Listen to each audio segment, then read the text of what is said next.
Hello and namaste to all of you. This is Jevin Shalo Singh from Department of Physiotherapy and Diagnosis from Jyoti Vidyapeeth Women's University. For today's topic, I'll be talking about marasmus.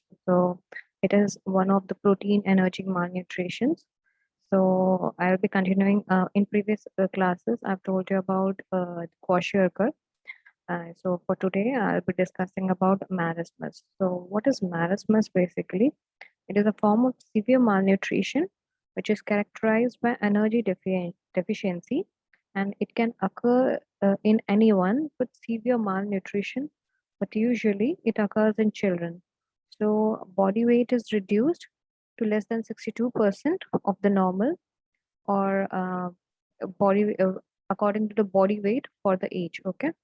So, marasmus, it occurrence increases prior to age 1, whereas in kwashiorkor, occurrence increases after 18 months. So it can be distinguished from kwashiorkor in that kwashiorkor is a protein deficiency, okay, with adequate energy intake, whereas marasmus is inadequate energy intake in all the forms, including your proteins. So this is a clear cut.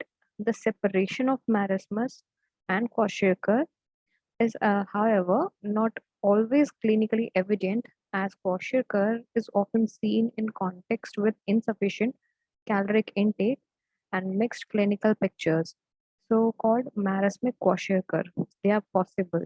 So, protein wasting in kwashiorkor it generally leads to edema and ascites, while muscular wasting and loss of subcutaneous fat they are main clinical signs of your marasmus. Now, prognosis is better than in case of your kwashiorkor, but half of severely malnutrition children they die due to unavailability of adequate treatment. So the word marasmus it comes from a Greek word marasmos. Okay, so it basically means withering. Now, what are the signs and symptoms in case of your marasmus? So marasmus is most commonly represented by a shrunken, wasted appearance and loss of muscle mass and subcutaneous fat mass. So, buttocks, your upper limb, muscle groups, they are usually more affected than others. And then edema is not a sign of marasmus and it is presented only in kwashiorkor and marasmic kwashiorkor. So, other symptoms are of marasmus includes unusual body temperature, hypothermia, pyrexia, anemia, dehydration, which is characterized with consistent thirst and shrunken eyes, and hypovolemic shock.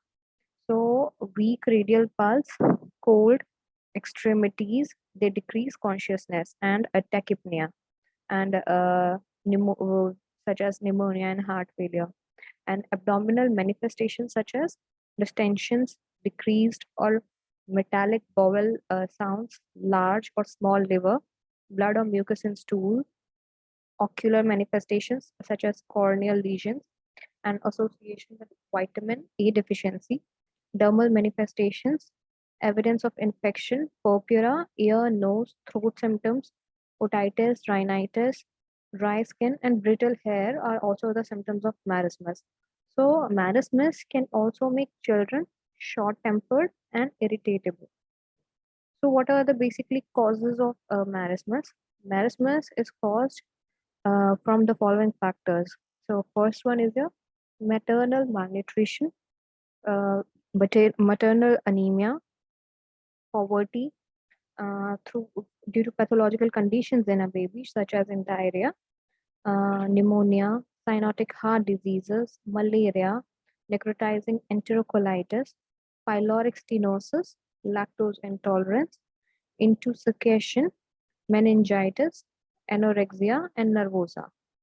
Now, what is the treatment for marasmus? So, both the causes and complications of disorders must be treated, including infections, dehydration, and circular disorders, so which is frequently lethal and it will lead to high mortality if ignored. Now, initially, the child is fed dried skim milk and has been mixed with boiled water.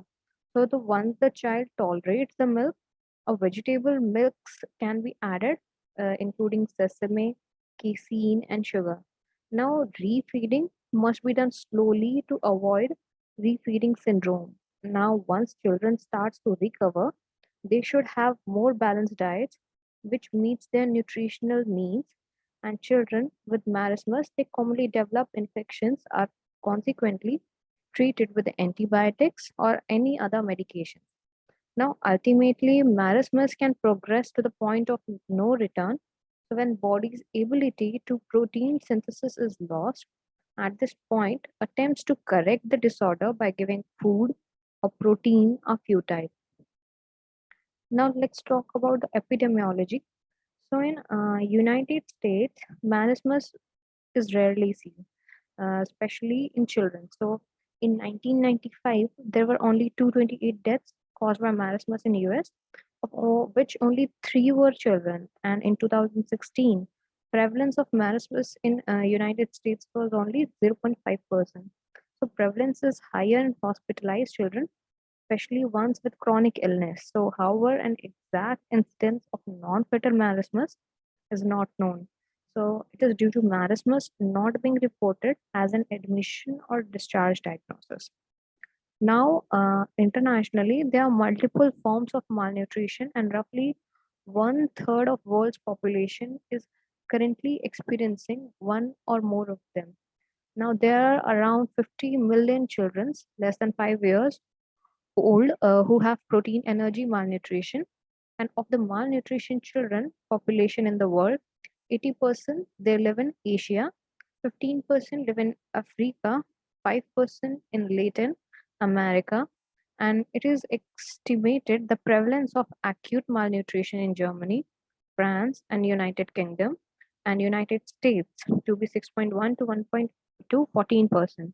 So in Turkey, the prevalence is as high as 32%.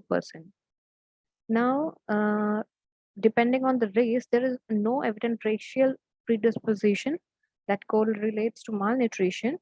Rather, there is a strong association with geographic distribution of poverty. So, marasmus is more commonly seen in children under the age of 5 due to the age range being characterized as one that has increased energy need and susceptibility to viral and bacterial infections. Now, WHO also identifies the elderly as one population which is vulnerable to malnutrition because their nutritional requirement is not well defined, and attempts to provide them with the necessary nutrition becomes difficult.